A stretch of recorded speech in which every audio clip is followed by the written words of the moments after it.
Hey everyone! So this is my first live stream on YouTube, so it'll probably be really bad. So we'll see how things go. Um, it's really kind of disturbing trying to watch myself in the camera and know which way to turn my head. But I'm doing a live stream today because my numbers for the market update didn't populate over the weekend, which is a little upsetting to me. I don't know why they didn't populate. I don't know why I didn't get new numbers for Kenosha for last week, but I didn't. So this is where we are. So I decided I'd do a little bit of a live stream and just kind of talk about what I'm seeing out there in the market the past few weeks. This past week in this past week specifically. If you guys have any questions, any comments, feel free to go ahead and put them in the chat over here. I'd be happy to answer them for you specifically. Um, if you guys are watching this after the fact, leave them down in the comments.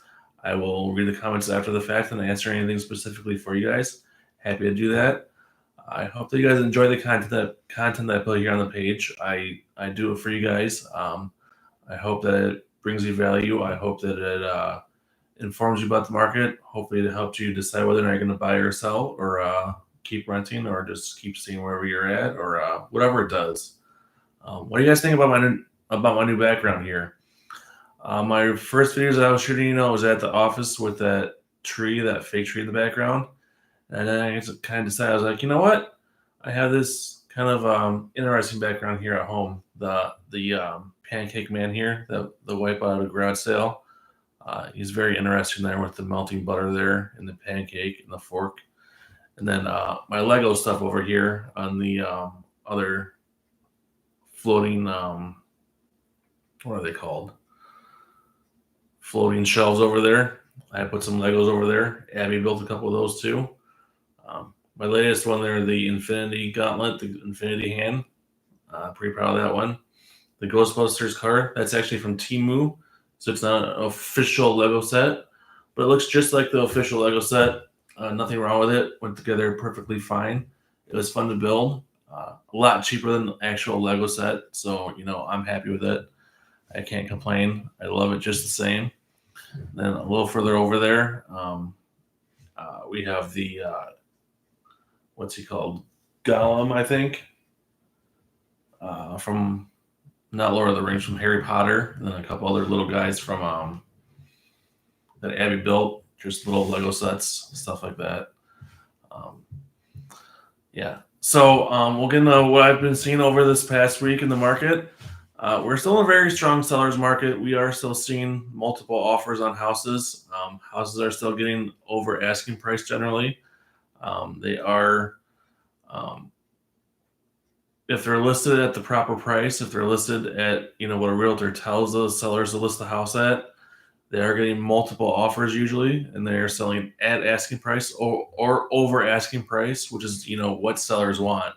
They want more than what they're asking for their house because who doesn't want more money?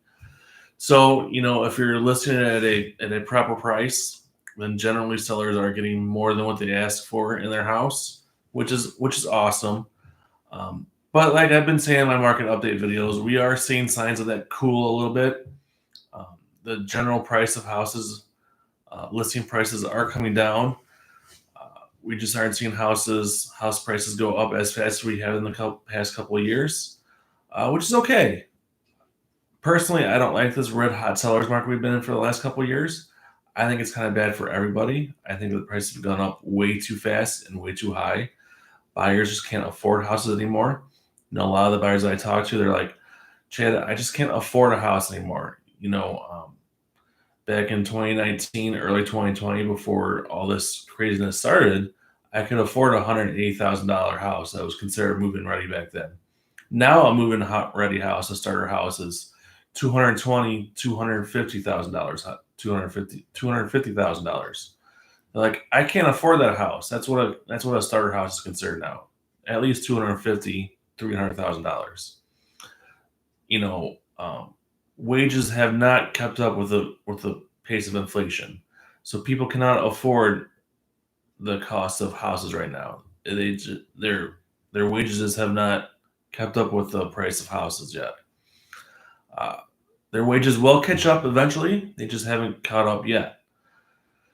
So where do we see house prices going moving forward? I do have a video coming out in a couple weeks. It's, I believe, that first week of December about the housing market in 2025. What do we think is going to happen? Um, so in 2025, we expect to see housing prices to continue to rise. How much they're going to rise? It's a question of who you ask and who you talk to. Some experts say that housing prices will continue to rise at a rate of 5 to 6%. And I've seen some experts say that housing prices will continue to rise as high as 9 to 10 to 12 to even 15% next year. I don't think they'll go up as high as 15%. I think they'll probably raise that between 5 and maybe 10%. I think they'll be closer to that 5 to 8% rise year over year for next year. I think next year's going to be kind of a cooling off period for housing prices, but I don't know. Nobody has that crystal ball. They kept saying that rates will go down over the last couple of years, and rates really haven't gone down. They've kind of stayed the same where they've been. So we'll see what happens with Trump taking office next year. That could change things. Maybe he'll light the economy on fire again, and people have all this money in their pockets all of a sudden. I don't know. Who knows what'll happen? I can only hope for the best for everybody. So fingers crossed, everything gets better and everybody can afford everything again and things get cheaper again. That's what I hope, and we'll see what happens. But I think that housing prices will probably rise at that 5 to 8% year over year for next year. I think interest rates, I do think that the Fed will probably cut interest rates again next year. I don't know if it'll be 4 times next year, but that's kind of what my hope is. I think we'll probably see interest rates in that. I would say probably by the end of next year, probably like that mid fours to like mid fives, low sixes, somewhere in that range would be my guess. Right now, interest rates are pretty volatile, but we're seeing them in that like low sixes to maybe low sevens right now, depending on your situation, your debt to income, and your credit score, and all that fun stuff. They keep going up, and they keep going down, and they keep going up, and they keep going down. They're kind of all over the place right now. They've been trending downward the last week and a half, but then they shoot up a little bit, and they shoot down a little bit. So interest rates are very unpredictable. But I think by the end of next year, they'll probably be a little more predictable, a little more steady, and I think they'll probably be more in that like 5% range, which I think will help a lot of sellers that have been holding on to the 3% interest rates. I think they'll be a little more willing to give up their 3% interest rate for a 5% interest rate, saying, you know what, I don't mind giving up my 3% interest rate for a 5% interest rate because it's not a huge change in my monthly payment. I'd be okay with that. But a lot of sellers won't be okay with that. So we'll see what happens. You never know. It'll be an interesting year next year for sure. I think that we'll see a lot more buyers come out of the woodwork again next year that'll be looking to buy because they just been sitting on the sidelines just waiting for interest rates to drop. And then we also have the buyers that have been sitting on the sidelines waiting for that infamous market crash to come. If you're one of those buyers who've been sitting on the sidelines waiting for that market crash to come, I think you'd be sitting on the sidelines for a lot longer and waiting for that to come because there are no signs of a market crash coming anytime soon. We just don't see that happening anytime. I know that people keep saying that there's a market crash coming. The people that I ask, I'm like, well, what signs do you point to of a market crash? They just say high interest rates and prices getting so expensive that people can't afford anything, and high credit card debt, which I agree. There is a lot of credit card debt out there and prices are really expensive, which is not good and kind of points to bad things. However, this is nothing like 2008. Banks are a lot more careful about who they lend to. If you can't afford it, they do a lot more research. They do a lot more digging. If you truly can't afford it, they will not lend to you. So I do not think that there's a market crash coming for housing anytime soon. I think it'll take a pretty big event in the country or world for a housing market crash to come. And I don't think that's coming anytime soon. But Again, nobody has that crystal ball. I definitely don't have that crystal ball. So it'll be interesting to see what happens in the next year.